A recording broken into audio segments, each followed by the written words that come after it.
Here is the abstract of my article, Two Objections to Materialism, published in the Journal for Theoretical and Philosophical Psychology. This paper puts forth two reasons to hold that at least some mental entities are not physical entities.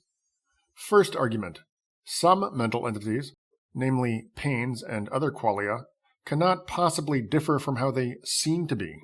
And since this cannot possibly be true of any non-mental entity, it follows that some mental entities are not physical. Second argument: it is necessarily on theoretical grounds, as opposed to strictly experiential grounds, that mental entities are identified with physical entities. Water is legitimately believed to consist of microparticles of a certain kind because there is independent reason to believe that entities relevantly similar to such particles are relevantly similar to water.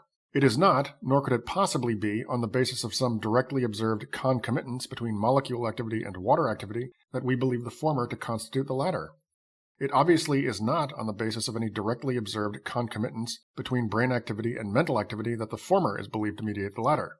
At the same time, there cannot possibly be any other legitimate basis for that belief.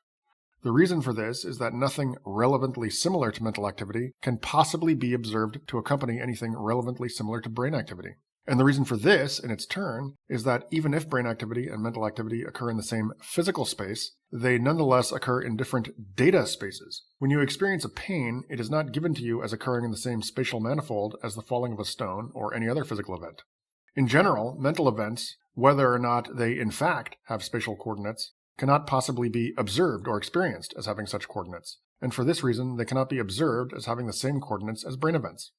Thus, there can be no legitimate reason to grant the existence of the concomitances whose existence is needed to legitimate the bridge principles on the basis of which the mental could legitimately be identified with the physical. Note on the second argument. This argument does not show that the mental is non-physical. It shows only that there cannot possibly be any justification for the belief that the mental is physical.